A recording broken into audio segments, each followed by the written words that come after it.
जिन लोगों ने हमारे पिछले प्रैक्टिस सेट नहीं देखे हैं वो प्ले लिस्ट के माध्यम से देख सकते हैं, ठीक है ना। और साथ में जो लोगों को क्लासेस छूट गई हैं तो हमारे सेकंड चैनल गुरुजी एग्जाम सेंटर पर रिवीजन क्लासेस चलाई जा रही हैं, ठीक है। तो रिवीजन क्लासें आप यहाँ पर कह सकते हैं कि देख सकते हैं हमारे दूसरे चैनल पर, ठीक है। चलिए प्ले लिस्ट बना देंगे, चलिए ओके।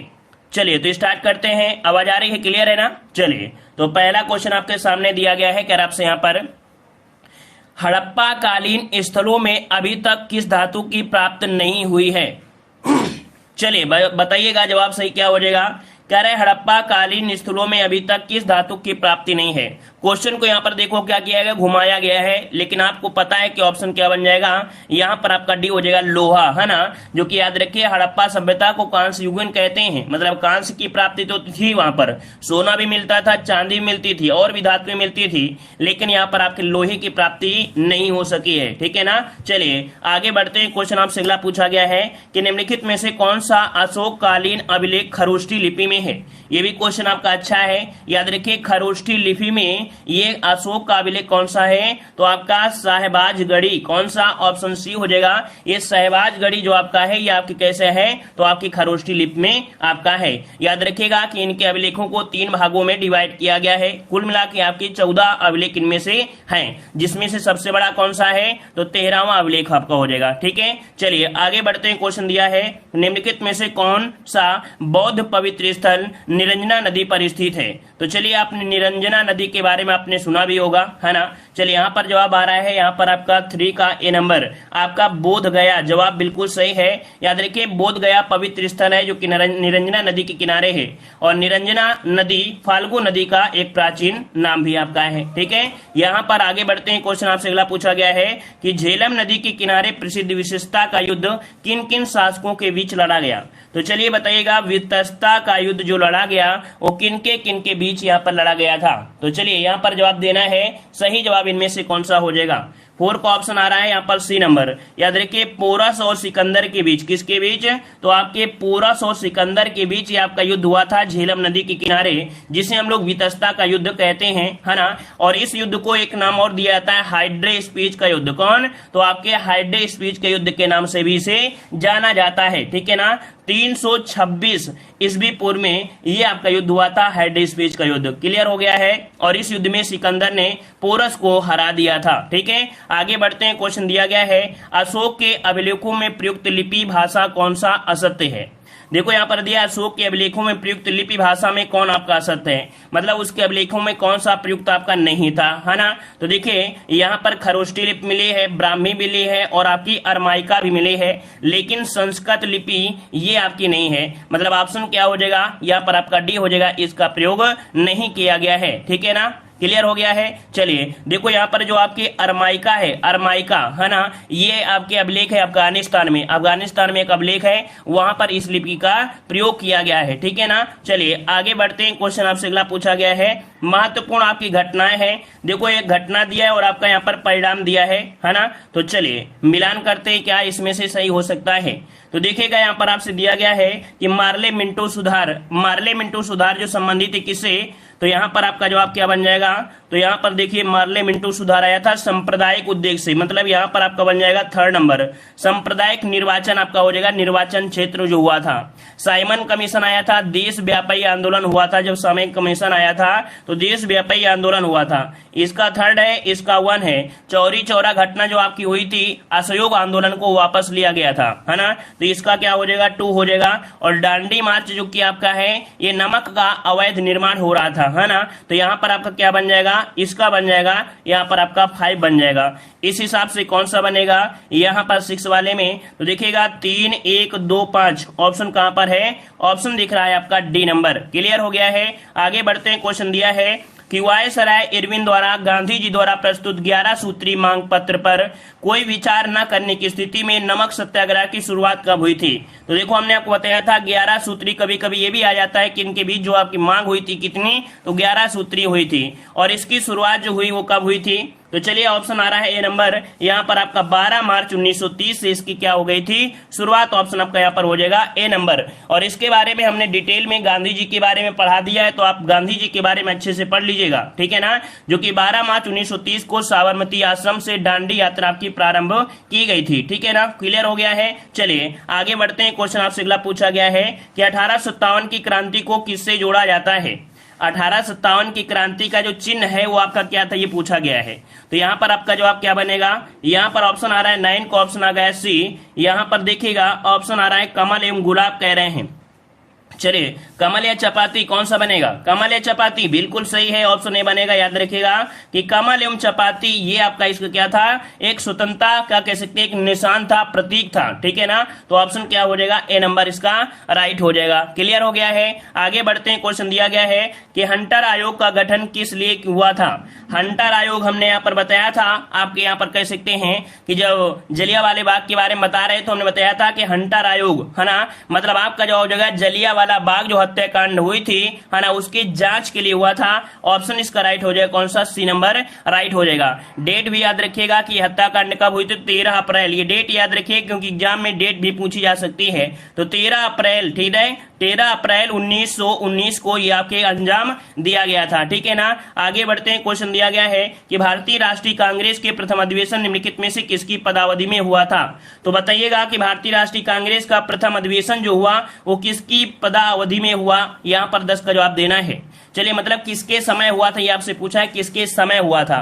तो उस समय भारत में जो आपके वायसराय थे वो आपके थे लॉर्ड डफरिन, है ना। लॉर्ड डफरिन के समय है आपके 1885 में इसकी स्थापना हुई थी। डेट अगर पूछे तो 28 दिसंबर बताना है, 28 दिसंबर 1885 को इसकी स्थापना हुई थी बंबई में। कहां पर, गोकुल दास तेजपाल संस्कृत महाविद्यालय में। क्लियर हो गया है। आगे बढ़ते हैं। क्वेश्चन दिया गया है कि भारत के किस राज्य की सीमा नेपाल से मिलती है। फटाफट आंसर देते रहिए भाई, फटाफट। जितनी आप लोग स्पीड में जवाब देंगे उतनी स्पीड में टेस्ट पेपर आपका सॉल्व हो जाएगा और समय का बचत भी होगा, है ना। चलिए यहाँ पर देखो ऑप्शन आ रहा है 11 नंबर में, कह रहा है भारत के किस राज्य की सीमा नेपाल से मिलती है ना।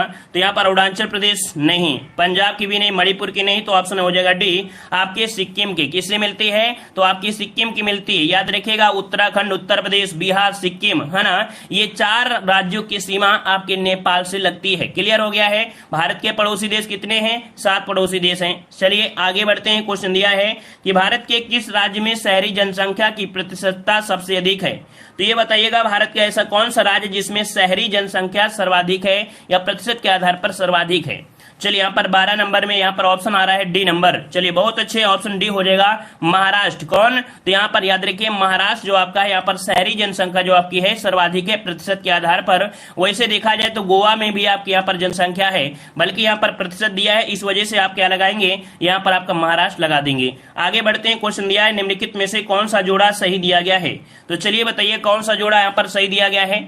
तो देखिएगा यहाँ पर दिया है बांदीपुर। बांदीपुर आपका तमिलनाडु दिया है, जबकि आपको पता है कि बांदीपुर कहाँ पड़ता है, आपके कर्नाटक में। कहाँ, कर्नाटक में पड़ता है। इसका मतलब है ये जो ऑप्शन आपका दिया है ना, ये आपका गलत दिया गया था, तो पहला गलत हो गया। मानस कहाँ पर है, तो मानस आपके असम में है ना, ये कहाँ पड़ता है, असम में पड़ता है। और आपका दिया रणथंभौर। रणथंभौर तो आपको याद आ गया होगा चित्तौड़, मतलब आपका राजस्थान। तो ये आपका सी नंबर बिल्कुल सही दिया गया है। क्यों, क्योंकि सिमलीपाल जो आपका पड़ता है वो उड़ीसा में पड़ता है। कहां पर पड़ता है, उड़ीसा में पड़ता है। तो इस प्रकार से ऑप्शन सी इसका राइट हो जाएगा। क्लियर हो गया है। आगे बढ़े। चलिए आगे बढ़ते। क्वेश्चन दिया गया है कि अरावली और विंध्याचल के बीच कौन सा पठार अवस्थित है। चलिए बताइए अरावली और विंध्याचल के बीच जो पठार है वो आपका कौन सा है। चलिए यहाँ पर ऑप्शन आ रहा है, यहाँ पर आपका सी नंबर काफी लोग दे रहे हैं बहुत ही स्पीड के साथ। तो जवाब बिल्कुल सही है, मालवा का पठार। अगर देखा जाए तुक्का भी मानना चाहो तो मार सकते हो, क्योंकि अरावली और विंध्याचल आपको देखने को मिल रही हैं कि यूपी और एमपी से सटे हुए हैं। तो यहाँ पर आपका जवाब हो जाएगा सी नंबर। अरावली और विंध्याचल, विंध्याचल की सीमा यूपी और एमपी से मिलती है, और ये अरावली पड़ता है राजस्थान में, और मालवा का पठार उसी जगह पड़ता है। अगर देखा जाए मैप से इस प्रकार से, तो आपका ये आपके है, ये वाला एरिया आपका हो जाएगा। ठीक है, आगे बढ़ते। क्वेश्चन दिया गया है कि दक्षिण पश्चिम मानसून से किस क्षेत्र में वर्षा नहीं होती है। देखो नहीं का काफी लोगों ने ध्यान नहीं दिया है, यहाँ पर नहीं की बात किया गया है। चलिए 15 नंबर में तो देखेगा कि यहाँ पर लद्दाख में कह रहा है आपसे, है ना। फिर कह रहा है तमिलनाडु का पूर्वी तट, लाहौल एवं स्पीति अर्थात हिमाचल प्रदेश और उत्तर भारत का मैदान।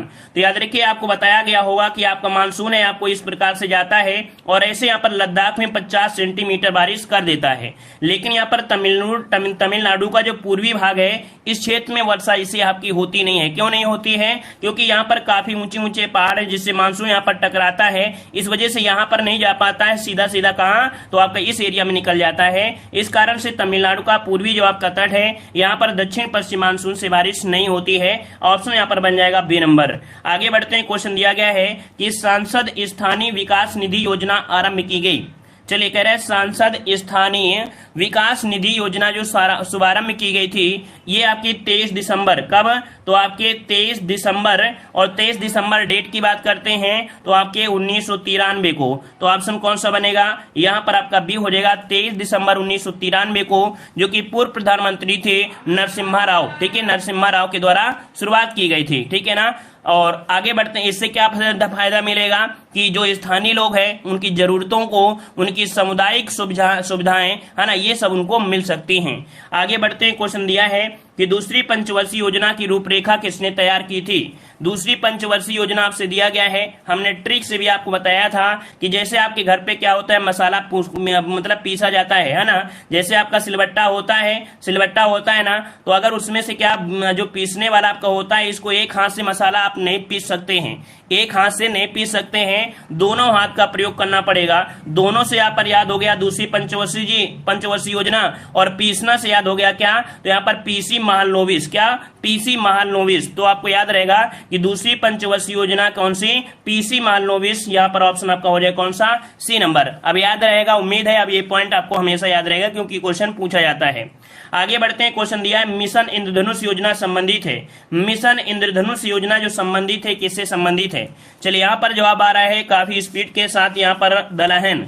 चलिए देखो इसका राइट आंसर आपका बनेगा क्या, मिशन इंद्रधनुष का मतलब है टीकाकरण से। किससे है? टीकाकरण से है। मतलब कह सकते हैं इस मिशन की शुरुआत जो आपकी की गई थी सुशासन दिवस। ये बताइए सुशासन दिवस कब मनाते हैं? जल्दी जल्दी जवाब देते रहिए। चलिए सुशासन दिवस जो मनाते हैं ये कब मनाते हैं? सुशासन दिवस। अगर ये याद होगा तो आप कुछ याद हो सकता है। यहाँ पर याद रखिए 25 दिसंबर, क्या 25 दिसंबर को सुशासन दिवस है, और 25 दिसंबर 2014 को, कब 25 दिसंबर 2014 को यहाँ पर कह सकते हैं इस योजना का शुभारंभ किया गया था। और इस मिशन में उद्देश्य था कि 2020 तक टीकाकरण कर दिया जाए, ठीक है ना। चलिए मतलब 7 रोग बताए गए थे, 7 रोगों को निदान करने के लिए, ठीक है। अगला क्वेश्चन आपसे दिया है कि राष्ट्रीय डेयरी अनुसंधान संस्थान स्थापित है। राष्ट्रीय डेयरी अनुसंधान संस्थान है, कहां पर यह संस्थान आपका है? चलिए यहाँ पर 19 नंबर में आपका जवाब आ रहा है ए नंबर। ये आपके करनाल में, करनाल जो कि आपका यहाँ पर याद रखिए ऑप्शन बन जाएगा ए नंबर, है ना। इसकी स्थापना आपकी की गई थी 1923 ईस्वी में। कब? 1923 ईस्वी में इसकी स्थापना की गई थी। वहीं पर एक पॉइंट और होता है, राष्ट्रीय डेयरी विकास निगम, राष्ट्रीय डेयरी विकास निगम, उसकी स्थापना 1965 में की गई थी। किसकी? राष्ट्रीय डेयरी विकास निगम की स्थापना 1965 में की गई थी, याद रहेगा। चलिए आगे बढ़ते हैं, क्वेश्चन आपसे अगला, यहाँ पर हिसार शब्द आपसे एग्जाम में पूछा जाता है। हिसार क्या है? हिसार का नाम इससे पहले आपने सुना होगा कि केंद्रीय भैंस संसंधान, कहाँ? केंद्रीय भैंस संसंधान कहाँ पर है? तो आपके हिसार में है। कहाँ पर आपके है? हिसार में है। क्लियर हो गया है। चलिए आगे बढ़ते हैं, क्वेश्चन आपसे अगला पूछा गया है कि रिजर्व बैंक के गवर्नर के अनुसार निम्नलिखित कारकों में से कौन रुपए के विनिमय मूल्य को निर्धारित करते हैं? जो रुपया होता है, रुपए के मूल्य को, यहाँ पर रुपए के विनिमय मूल्य को निर्धारित जो करते हैं, कौन करते हैं? तो देखो यहाँ पर दिया है उच्च मुद्रा स्फीति दिया है, उच्च राजकीय जो कोसी घाटा होता है, ऊंची कच्चे तेल की कीमत होती है। ये तीनों ही आपकी चीजें आपके यहाँ पर विनिमय मूल्य को निर्धारित करते हैं। मतलब ऑप्शन जिसका बनेगा ए नंबर इसका राइट हो जाएगा। ये तीनों ही कारक आपके प्रभावित करते हैं। यहाँ पर ऑप्शन क्या बन जाएगा? ए नंबर आपका हो जाएगा। नेक्स्ट क्वेश्चन दिया गया है, निम्न में से कौन संविधान का संघीय लक्षण नहीं है? संघीय लक्षण के बारे में पूछा गया है, संघीय लक्षण। तो चलिए यहाँ पर जवाब क्या बन जाएगा 21 नंबर में। चलिए 21 नंबर में देखिएगा, कह रहा आपसे यहाँ पर केंद्र और राज्यों के मध्य शक्ति के विभाजन, ये आपके केंद्र से संबंधित है। स्वतंत्र न्यायपालिका केंद्र से संबंधित है। संघ एवं राज्य के अलग अलग चुनी गई सरकार, ये भी सही है, लेकिन राज्यपाल का पद ये संघीय नहीं होता है ना, संघीय आपका ये नहीं होता है, मतलब ऑप्शन क्या हो जाएगा, बी नंबर इसका राइट हो जाएगा। क्लियर हो गया है। आगे बढ़ते हैं। क्वेश्चन दिया गया है कि मूल संविधान में किसका उल्लेख नहीं था, मूल संविधान में किसका उल्लेख नहीं था, मंत्रिपरिषद, मंत्रिमंडल, प्रधानमंत्री और संसद। वेरी वेरी आईएमपी क्वेश्चन आपका दिया है 22 नंबर में। तो चलिए बताइएगा कि मूल संविधान में किसका उल्लेख नहीं किया गया था। चलिए यहाँ पर ऑप्शन आ रहा है ए नंबर, कुछ लोग जवाब दे रहे हैं बी नंबर। चलिए तो देखिएगा यहाँ पर जो ऑप्शन आपका बी मंत्रिमंडल, मंत्रिमंडल शब्द को जो जोड़ा गया था वो 44वें संविधान संशोधन में। कब? 44वें संविधान संशोधन, जो कि संपत्ति का अधिकार जिस समय हुआ था, कब? तो आपके 1978 है ना। इसी संशोधन में संपत्ति के अधिकार को हटाया गया था और इसी संशोधन में मंत्रिमंडल शब्द को भी जोड़ा गया था, याद रखिएगा, ठीक है ना। मंत्रिमंडल का प्रयोग सिर्फ एक बार ही आपका किया गया है। कहां पर किया गया है? तो आपके आर्टिकल 352 में। ये भी क्वेश्चन याद रखिएगा कि मंत्रिमंडल शब्द का प्रयोग मात्र एक ही जगह का प्रयोग किया गया है, आर्टिकल 352 में किया गया है। मंत्रिमंडल होता है कैबिनेट सहित जो सभी मंत्री होते हैं, वो मंत्रिपरिषद होता है। यहां पर मंत्रिमंडल का उल्लेख आपको इसे मिलेगा, ठीक है। क्लियर हो गया। 352 में अगर आपसे ये पूछे कि मंत्रिपरिषद का उल्लेख कहां पर है, तो मंत्रिपरिषद का उल्लेख मिलेगा आर्टिकल नंबर आपका 74 में, आर्टिकल नंबर 74 में। और आर्टिकल नंबर 75 में कहा गया है कि प्रधानमंत्री के उल्लेख के बारे में। क्लियर हो गया है। चलिए आगे बढ़ते हैं। क्वेश्चन दिया गया है कि भारत के सर्वोच्च न्यायालय ने संविधान के आधारभूत ढांचे सिद्धांत को स्पष्ट किया। जो भारत का सर्वोच्च न्यायालय है ने इसने संविधान के आधारभूत ढांचे अर्थात सिद्धांत को जो स्पष्ट किया था, ये कब स्पष्ट किया था? यहाँ पर आपने नाम सुना होगा केशवानंद भारती बनाम केरल राज्य, है ना। आपका जवाब हो जाए कौन सा? डी नंबर, केशवानंद भारती बनाम केरल राज्य। जो मामला आया था 1973 में, है ना। उच्चतम न्यायालय की 13 सदस्यीय संविधान की पीठ आपकी थी। तो यहाँ पर ऑप्शन क्या हो जाएगा? यहाँ पर आपका डी हो जाएगा, ठीक है। आगे बढ़ते हैं। क्वेश्चन दिया गया है, कह रहे निम्नलिखित में से कौन सा सही सुमेलित नहीं है? कौन सा सही सुमेलित नहीं है? यहाँ पर जवाब देना है 24 नंबर में। तो देखिए 24 नंबर में दिया गया है क्या, कह रहे बंदी प्रत्यक्षीकरण, कह रहे to have the body of, मतलब यहाँ पर कह सकते हैं टू हैव, यहाँ पर जो ऑप्शन दिया है, मतलब यहाँ पर देखिए इसका जो आपकी कुछ बंदी प्रत्यक्षीकरण आपको बता दें कि 5 प्रकार की रिटें होती हैं। कितने? 5 प्रकार की रिटें होती हैं। तो यहाँ पर जो आपका पहला पॉइंट दिया है, इसे यहाँ पर ये नाम दिया जाता है बंदी प्रत्यक्षीकरण के लिए, ठीक है ना। वहीं पर परमादेश को बोला जाता है क्या? तो यहाँ पर परिमादेश आपका हो जाएगा, यहाँ पर वी कमांड, ठीक है ना। प्रतिषेध दिया गया टू बी सर्टिफाइड, तो प्रतिषेध आपका टू बी सर्टिफाइड उत्प्रेषण के लिए होता है। किसके लिए? उत्प्रेषण के लिए होता है। जो आपकी उत्प्रेषण के लिए प्रयोग करते हैं, टू बी सर्टिफाइड प्रयोग किया जाता है उत्प्रेषण के लिए। मतलब यहाँ पर जो गलती थी वो आपकी सी नंबर में थी। अगर आपने रीट पढ़ा है तो पढ़िएगा, नहीं पढ़ा है तो और अच्छे से रीट के बारे में पढ़ लीजिएगा। आगे बढ़ते हैं। क्वेश्चन दिया है सूची फर्स्ट को सूची सेकंड से सुमेलित करना है। यहाँ पर देखो कुछ आपके संस्थान दिए हैं और आपके यहाँ पर आर्टिकल दिए गए हैं। संस्थान क्या कह सकते हैं, कुछ आपके यहाँ पर जो आपके पद होते हैं, है ना। तो देखिएगा यहाँ पर देखते हैं 25 नंबर में क्या आपका सही हो सकता है, क्या नहीं आपका हो सकता है। तो देखिएगा भारत का नियंत्रक एक मालिक परीक्षा का जो आप कह सकते हैं कि स्थान रखा गया है ये संविधान में, कहां पर? तो आर्टिकल 148 में। किसमें? आर्टिकल 148 में इसका आपका 3 हो जाएगा। वित्त आयोग की अगर हम बात करते हैं तो वित्त आयोग 280 मिलेगा। कहां पर? 280 में मिलता है। इसका ऑप्शन आपका यहाँ पर बी हो जाएगा। और प्रशासनिक प्राधिकरण, प्रशासनिक प्राधिकरण जो आपका दिया है अधिकरण होता है, ये 323 के फर्स्ट में। किसमें? 323 के फर्स्ट में इसका 4 हो जाएगा। और संघ लोक सेवा आयोग जो मिलेगा आर्टिकल किसमें? तो 315 में उल्लेख किया गया है। तो इसका जो आपका बनेगा फर्स्ट। तो 3241 कहां पर है? 3241 ऑप्शन आपका ए नंबर ही इसका क्या हो जाएगा? राइट हो जाएगा। क्लियर हो गया है। आगे बढ़ते हैं। क्वेश्चन आपसे अगला पूछा गया है, कह रहा है एड्स का विषाणु इनमें से किसकी वृद्धि को प्रभावित करता है? वीडियो को लाइक शेयर भी करिएगा। पहली बार जुड़े हैं तो चैनल को जरूर सब्सक्राइब करिएगा। बेहतरीन तरीके से आपकी यहाँ पर तैयारी कराई जा रही है ताकि एग्जाम में पहली बार आप क्वालिफाई कर लें और जितने भी एग्जाम आपको आए, है ना, जैसे इससे रिलेटेड जितने भी आपके एग्जाम आते हैं आप उसमें बैठ सकते हैं। इसलिए से आप लोग मेहनत से ज्यादा करिएगा, ठीक है। ये समझिएगा कि आपकी अग्नि परीक्षा है, क्योंकि अगर ये आप नहीं दे पाए तो हो सकता है कि 5 साल आपको इंतजार करना पड़ेगा अगली वैकेंसी के लिए, है ना। तो इसलिए जान लगा दीजिए, मेहनत करिए भयंकर तरीके से। चलिए बताइएगा कि एड्स का विषाणु इनमें से किसकी वृद्धि को प्रभावित करता है। 25 का जवाब देना है। याद रखिएगा यहां पर आपका जवाब आ रहा है ऑप्शन राइट। देखिए यहां पर आपका हो जाएगा कौन सा, ए नंबर कह रहे हैं, कुछ लोग कह रहे हैं डी नंबर आपका हो जाएगा।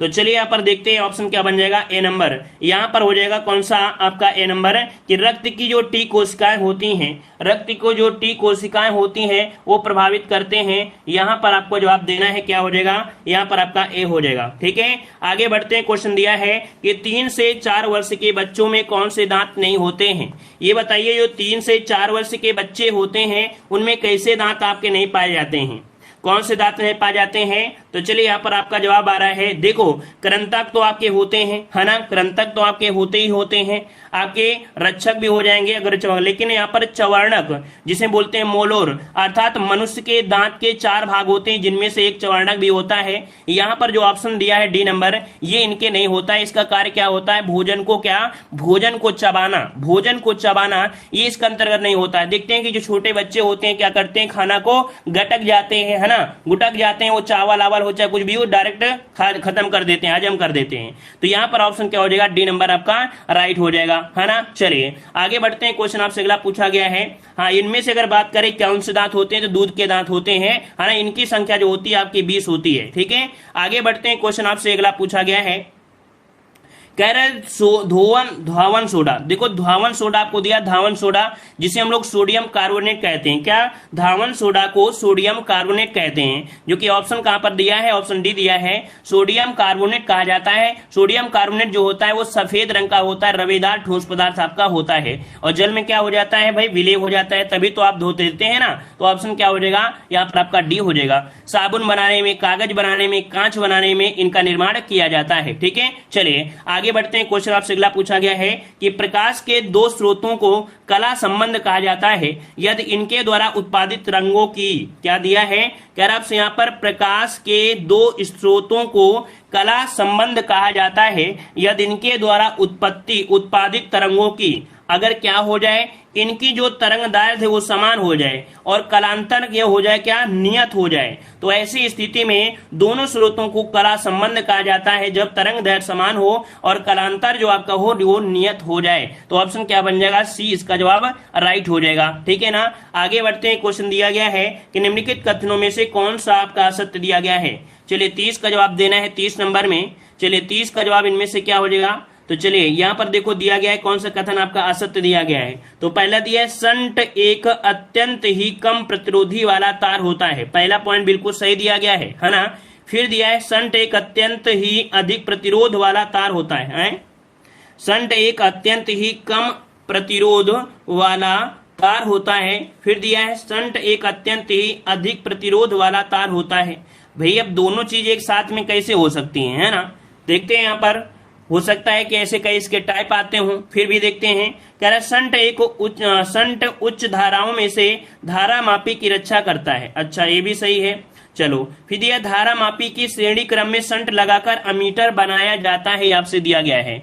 तो देखो यहाँ पर कह सकते हैं कि धारा मापी श्रेणी क्रम में नहीं समांतर क्रम में होता है, क्या, जो धारा मापी होता है ये समांतर क्रम में होता है, श्रेणी क्रम में नहीं होता है, समांतर क्रम में। अब देखो यहाँ पर जो आपके दिए गए हैं संट, ये मुख्यतः क्या होते हैं, कई प्रकार के होते हैं, कई टाइप के आपके होते हैं, है ना, जो कि आपके संट जो होते हैं आपके अमीटर में आपके प्रयोग करते हैं। तो देखो ये भी आपका सही, ये भी सही है, ये कई टाइप के आपके होते हैं। लेकिन यहाँ पर जो पहला ये दिया जा रहा है कि श्रेणी क्रम में नहीं होता है, कैसा होता है, ये आपका होता है किसमें, समांतर क्रम में होता है, ठीक है। तो इसका राइट आंसर जो आपका बन जाएगा कौन सा बन जाएगा, डी नंबर इसका राइट आपका दिख रहा है, ठीक है। चलिए वैसे देखा जाए तो आपका यहाँ पर 2 पॉइंट दिए हैं, है ना, इनमें से एक आपका यहाँ पर कह सकते हैं बी वाले में थोड़ा सा डाउट लग रहा है, लेकिन यहाँ पर डी नंबर जो आपका है वो पूरी तरीके से यहाँ पर गलत दिया गया है। तो ऑप्शन में आप यहाँ पर याद रखिएगा, इसे वैसे देखा जाए तो आप चेक भी कर सकते हैं, ठीक है, चेक भी कर सकते हैं, लेकिन ये आंसर इसका आपका यहाँ पर राइट है। अगर चेक करना है तो आप इसे चेक कर सकते हैं, ठीक है ना। देखो क्वेश्चन में जो डाउट है वो हमने बता दिया है, ये अगली क्लास में बता देंगे, या आप खुद से चेक कर सकते हैं, कोई दिक्कत नहीं है। स्क्रीनशॉट लीजिए इस क्वेश्चन के बारे में और आप लोग यहाँ पर चेक करिएगा, ठीक है। आगे बढ़ते हैं, क्वेश्चन दिया गया है, कह रहा है सत्याग्रह का संविच्छेद आपको बताना है। चलिए सत्याग्रह का संविच्छेद आपको बताना है, सत्याग्रह का संविच्छेद क्या हो जाएगा। तो चलिए उसका क्वेश्चन का जो आंसर है वो आपका बी और डी होना चाहिए, है ना।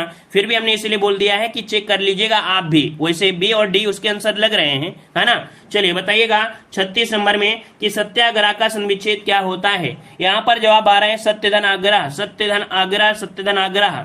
तो जवाब क्या हो जाएगा, यहाँ पर ऑप्शन आ रहा है बी नंबर, कुछ लोग जवाब दे रहे हैं सी नंबर। तो भाई बी और सी दो प्रकार के आंसर कैसे हो सकते हैं। आंसर एक मैच करिए जल्दी से, हिंदी का है, कोई दूसरा नहीं है।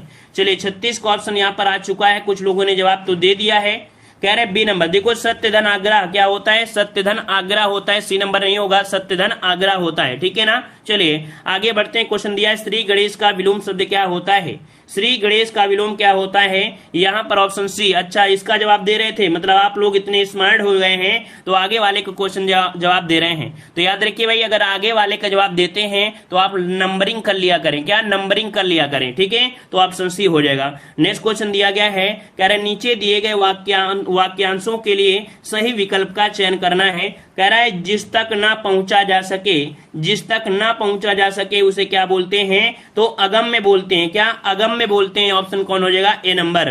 नेक्स्ट क्वेश्चन दिया है निम्नलिखित शब्दों में से स्त्रीलिंग शब्द का चयन करना है।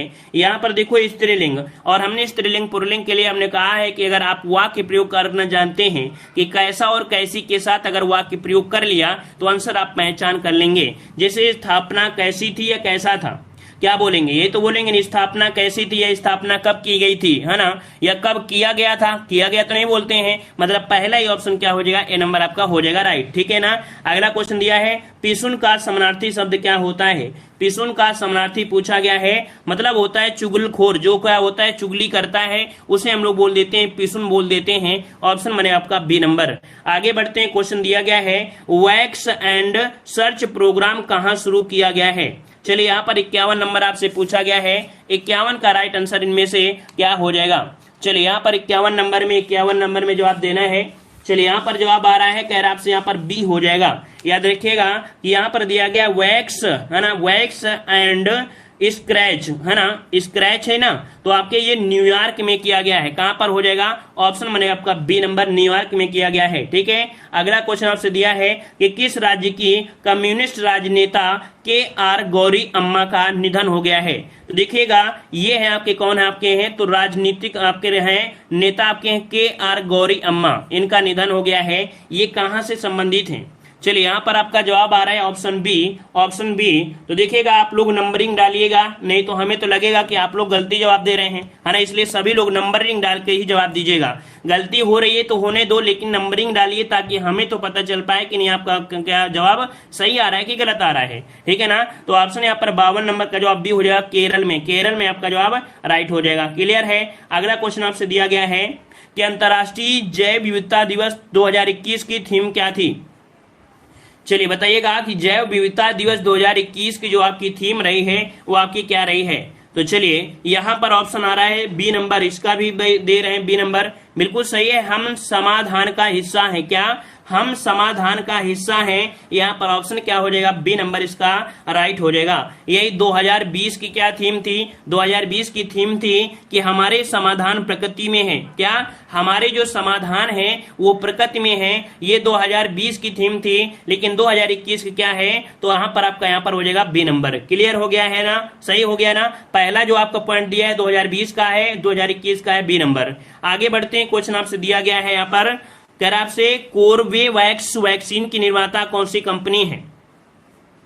चलिए यहां पर देखो दिया गया है, सही जवाब क्या हो जाएगा, कोशील्ड आपका एक है ना, ये आपका दिया कोर्बेवैक्स, ये आपकी कौन सी कंपनी आपकी है, चलिए 54 नंबर में ऑप्शन बनेगा सी, ये है आपकी बायोलॉजिकल, आपकी है कौन है, बायोलॉजिकल, ये आपकी दी कंपनी है। इसका ऑप्शन जो बनेगा यहाँ पर आपका सी हो जाएगा। ठीक है, सी नंबर इसका राइट हो जाएगा। आगे बढ़ते हैं, क्वेश्चन आपसे दिया गया है कि बर्ड फ्लू H10N3 स्ट्रेन से इंसान के संक्रमण का पहला मामला किस देश में पाया गया है। तो देखिएगा यहां पर आपका बर्ड फ्लू भी आपका देखो काफी तेज आपका वायरस बढ़ रहा था, है ना। ये आपके चीन से ही स्टार्ट किया गया है। कोई भी चीज स्टार्ट होती है कहां से, तो आपके चीन से ही आपकी वायरस वगैरह आपकी स्टार्ट होती है। ऑप्शन कौन सा बन जाएगा, सी नंबर इसका जवाब राइट हो जाएगा। ये भी पॉइंट आपको यहाँ पर क्लियर हो गया है। तो आगे बढ़ते हैं, क्वेश्चन दिया गया है मौसम पूर्वानुमान के लिए फेंगियम 4V नामक उपग्रह किस देश ने लॉन्च किया है। ये मौसम के पूर्वागमन के लिए है ना। यहाँ पर उसके लिए शोध किया गया है और इसको भी किया है किसने, तो आपकी चीन ने ही किया है ना। याद रखिए ये उपग्रह है जिसका यहाँ पर कह सकते हैं लॉन्च किया है मौसम पूर्वानुमान के लिए आपके चीन ने किया है ना। फेंगियन आपको दिया है, नाम से पता चल रहा है कौन हो जाएगा, सी नंबर आपका हो जाएगा। आगे बढ़ते हैं, क्वेश्चन दिया गया है, चलिए नेक्स्ट क्वेश्चन दिया गया है कि at night all blood is black पुस्तक के लेखक कौन है। यहां पर पुस्तक दिया है, इस पुस्तक के लेखक पूछा गया है और इसका राइट आंसर बनेगा डेविड डियोप है। कौन है, डेविड डियोप है। इसके राइट आंसर जो बनेगा यहां पर आपका डी हो जाएगा, डेविड डियोप आपका जवाब राइट हो जाएगा। इन्होंने यहां पर कह सकते हैं रिसर्च भी किया था 2018 में, ये आपकी पब्लिश की गई थी ये पुस्तक 2018 में, ऑप्शन डी हो जाएगा। नेक्स्ट क्वेश्चन दिया गया है कि भ्रष्टाचार बोध सूचकांक 2020 में भारत का स्थान क्या है। चलिए 58 का जवाब देना है। 58 नंबर में यहाँ पर जवाब आ रहा है डी नंबर, मतलब बिल्कुल जवाब सही है। आप लोगों ने तैयारी बहुत ही अच्छी तरीके से किया है। यहाँ पर याद रखिए 58 का ऑप्शन बनेगा डी, कि अब जो आपका भ्रष्टाचार बोध सूचकांक में भारत के स्थान आ चुका है, ये 86वें नंबर में आपका फिसल कर हो गया है। 6 स्थान पीछे फिसल गया है। कितने, 6 स्थान पीछे फिसल चुका है। और टोटल देश आपके कितने थे, तो आपके 80 थे। तो ये भी पॉइंट आपको यहाँ पर याद रख लेना है। ठीक है ना, क्लियर हो गया इतना पॉइंट सभी को। चलिए आते हैं अगले पॉइंट में। पॉइंट आपसे अगला पूछा गया है, अच्छा इसमें से ये भी पॉइंट पूछ सकता है, पहला दूसरा पूछ सकता है ना। तो यहाँ पर न्यूजीलैंड और डेनमार्क ने यहाँ पर संयुक्त रूप से, क्योंकि इससे क्वेश्चन बनेगा, जो न्यूजीलैंड है और आपका डेनमार्क है, इन्होंने संयुक्त रूप से 88 के स्कोर के साथ पहला स्थान, अर्थात इस बार ऐसा हुआ है कि न्यूजीलैंड और डेनमार्क ये दोनों ही पहले स्थान पर आपके हैं। 2 आपके हैं, अगर क्वेश्चन मिले तो याद रखिएगा 2 आपके हैं, डेनमार्क और न्यूजीलैंड ये पहले स्थान पर। इसमें रैंकिंग की जाती है और रैंकिंग में स्कोर आपका दोनों का आया है 88, इस वजह से दोनों को एक ही में रख दिया गया है। यहाँ पर ऑप्शन मतलब कैसे आंसर क्या हो जाएगा, न्यूजीलैंड और डेनमार्क के पहले स्थान में आपके आए हैं। ठीक है ना, क्लियर हो गया है। सबसे निचले पायदान में कौन है, तो आपका सोमालिया और दक्षिणी सूडान। ठीक है, सोमालिया और दक्षिणी सूडान ये सबसे कम स्थान पे हैं, सबसे निचले स्थान पर आपके हैं। आगे बढ़ते हैं, क्वेश्चन आपसे अगला है। देखो अच्छा क्वेश्चन था इसलिए हमने समय ले लिया है। उम्मीद है कि आपने इस पॉइंट को जरूर नोट किया होगा, क्योंकि क्वेश्चन आपका बन सकता है। अगला क्वेश्चन दिया है, देखो यहां पर दिया गया है मिशन नगरोदय कार्यक्रम का आयोजन किस राज्य में किया गया। मिशन नगरोदय कार्यक्रम किस राज्य में शुरू किया गया है। तो देखिएगा यहाँ पर आपका जवाब सही क्या बन जाएगा। तो चलिए 59 का ऑप्शन यहाँ पर आ रहा है, यहाँ पर सी नंबर मध्य प्रदेश ने, किसने, तो आपके मध्य प्रदेश ने शुरू किया है। ऑप्शन जो आपका जवाब बनेगा यहाँ पर आपका सी हो जाएगा। क्लियर हो गया है। चलिए आगे बढ़ते हैं, क्वेश्चन आपसे अगला पूछा गया है कि आपसे भारत की पहली लिथियम रिफाइनरी कहाँ स्थापित की जाएगी। भारत की पहली लिथियम रिफाइनरी कहाँ स्थापित की जाएगी। लिथियम है इसका आपको दिया गया है, जो कि संसाधित करने और बैटरी ग्रेन सामग्री बनाने के लिए आपका होता है। ये गुजरात राज्य में की गई है। ऑप्शन इसका बनेगा कौन सा, बी नंबर। क्या, बी नंबर आपका हो जाएगा, ये गुजरात राज्य में स्थापित की जाएगी। और इस परियोजना के लिए अग्रणी पावर ट्रेनिंग और नवीकरणीय ऊर्जा कंपनी मणिकरण पावर कार्य करेंगे इसमें से। मतलब देखा जाए जो बैटरी होती है ग्रेड वाली, उनका भी प्रयोग इसी में किया जाता है। अगला क्वेश्चन आपसे दिया गया है कि आपसे सदीर किस नृत्य शैली का प्राचीन नाम है। सदीर दिया गया, सदीर जो आपकी है किस शैली का प्राचीनतम नाम दिया गया है। यहाँ पर 61 नंबर का ऑप्शन सी, ये है भारतनाट्यम। क्या, यहाँ पर सदीर जो आपका है ये भारत नृत्य शैली का प्राचीन नाम है। भारतनाट्यम कहाँ संबंधित है, तो आपके तमिलनाडु से है। कहाँ से है, तमिलनाडु का क्या है ये शास्त्रीय नृत्य आपका है। क्लियर हो गया है। अगला क्वेश्चन दिया गया है, डायना मंदिर हेतु प्रसिद्ध स्थान कौन सा है। देखो एक दिया है डायना मंदिर। अब यहाँ पर देखो डायना मंदिर आपका है, ये पड़ता है इफेसस। इफेसस आपका जवाब बनेगा, ऑप्शन डी हो जाएगा, इफेसस है। यह मंदिर एशिया के उत्तरी पश्चिमी क्षेत्र में कहां पर, ये पड़ता है तुर्की में। कहां पड़ता है, तुर्की में। डायना मंदिर कहां पड़ता है, तुर्की में। और कहां पर, तो आपके इफेसस, इफेसस ये जो आपका है तुर्की में आपका पड़ता है, याद रखिएगा, ठीक है ना। और तुर्की के पश्चिमी समुद्री तट पर यहाँ पर बंदरगाह भी आपका है, ठीक है। चलिए यहाँ पर आपका आते हैं पशुपतिनाथ। पशुपतिनाथ मंदिर कहाँ है, तो आपके काठमांडू में। क्वेश्चन आपको प्रैक्टिस सेट में मिला था कि पशुपतिनाथ मंदिर कहां पर है, तो आपके काठमांडू में है। कहां पर, काठमांडू में है, ठीक है ना। और यहां पर आपका बैथलेहम एग्जाम में पूछा जाता है, बैथलेहम क्या है, तो बैथलेहम में, बैथलेहम ईसा मसीह की जन्मस्थली है। क्या, ईसा मसीह की जन्मस्थली का नाम क्या है, बैथलेहम है। तो ये तीनों पॉइंट आपके बहुत ही आपके आवश्यक थे। अगला क्वेश्चन दिया गया है कि आर्ट ऑफ लिविंग के प्रस्तावक और प्रचारक कौन हैं। आर्ट ऑफ लिविंग के प्रस्तावक और प्रचारक इनमें से कौन बने हैं, यहां पर आपके हैं कौन, यहां पर आपका हो जाएगा श्री श्री रविशंकर। ऑप्शन बी हो जाएगा कि आर्ट ऑफ लिविंग प्रस्तावक और प्रचारक कौन है, श्री श्री रविशंकर है। इन्होंने 1982 में, कब, 1982 में यहां पर एक फाउंडेशन की स्थापना किया था, ठीक है ना। कौन सी, आर्ट ऑफ लिविंग फाउंडेशन की स्थापना इन्होंने किया था, जिसमें से वर्तमान में 152 देश इसमें से शामिल हैं, अर्थात 152 देशों में ये आपकी संस्था स्थापित है। आगे बढ़ते हैं, क्वेश्चन दिया गया है, निम्नलिखित में से कौन सा जोड़ा सही नहीं बनाया गया है। चलिए कौन सा जोड़ा सही नहीं बनाया गया है, यहां पर दिया है हरभजन, दिया है कबड्डी। तो भाई हरभजन क्या कबड्डी से है क्या, आप सभी को पता है क्रिकेटर से संबंधित है। किससे है, ये क्रिकेट से संबंधित है। पहला पॉइंट आपका गलत हो गया। वहीं पर साइना नेहवाल बैडमिंटन, ज्वाला भट्टा बैडमिंटन, विराट कोहली क्रिकेट, पहला ऑप्शन गलत दिया गया था। और अगला क्वेश्चन दिया है सुमेलित आपको करना है। चलिए डेट भी आपसे क्वेश्चन पूछे जाएंगे, दिवस है ना, दिवस पूछे जाएंगे तो रट लीजिएगा। देखो यहाँ पर 26 जनवरी आप सभी को पता है कि 26 जनवरी जो होती है वो भारत का गणतंत्र दिवस है ना। फिर यहाँ पर 30 जनवरी को शहीद दिवस, बापू का शहीद दिवस मनाते हैं। 1 फरवरी दिया गया है यहाँ पर तटरक्षक दिवस, तो आपका ये भी पॉइंट आपका सही है। और 4 फरवरी को मनाते हैं कैंसर दिवस। मतलब इसका ऑप्शन जो बनेगा वो आपका बन जाएगा 1, 2, 3, 4, इसका जवाब राइट हो जाएगा। क्लियर हो गया है इतना पॉइंट। अगला क्वेश्चन आपसे यहाँ पर दिया गया है कि निम्नलिखित युग्मों में से कौन एक सुमेलित नहीं है। निम्नलिखित युग्मों में से कौन एक सुमेलित नहीं है, यह आपसे पूछा गया है। चलिए देखो दिया है एपिको आंदोलन। एपिको आंदोलन का जो संबंध है ये किससे है, तो ये है आपके कह सकते हैं पी हेगड़े से है। किससे संबंधित है, यहां पर आपका पी हेगड़े से संबंधित है। ये तो आपका सही दिया गया है, ठीक है ना। यहां पर दिया है चिपको आंदोलन, सुंदरलाल बहुगुणा आपका है, यह भी आपका सही है, भी सही है। नर्मदा बचाओ आंदोलन आपके मेधा पाटेकर है, ये भी सही है। देखो 2 पॉइंट तो आपके अच्छे हैं, मतलब क्लियर है पूरी तरीके से। शांत घाटी आंदोलन कह रहा है बाबा आमटे हैं, तो देखिए शांत घाटी आंदोलन बाबा आमटे सुमेलित नहीं है, क्योंकि शांत घाटी आंदोलन के नेतृत्व करता थे सुगाथा कुमारी। कौन, तो नाम याद रखिए, लिख लीजिएगा, सुगाथा कुमारी। सुगाथा कुमारी संबंधित हैं आपके शांत घाटी आंदोलन से। तो यहाँ पर ये गलती आपका यहाँ पर था। तो इस प्रकार के 3 आपके ऑप्शन सही थे, जिसमें से आपको हमेशा याद रखना है चिपको आंदोलन, सुंदरलाल बहुगुणा, नर्मदा बचाओ, मेधा पाटेकर। इनका नाम तो हमेशा जबान में रटे ही रहना, क्योंकि ये क्वेश्चन आपके 100% पूछे जाते हैं। आगे बढ़ते हैं, क्वेश्चन दिया है मिताक्षरा पुस्तक किसने लिखी। Very very very IMP question आपका दिया गया है, मिताक्षरा पुस्तक किसने लिखी। चलिए और फास्ट जवाब दीजिएगा।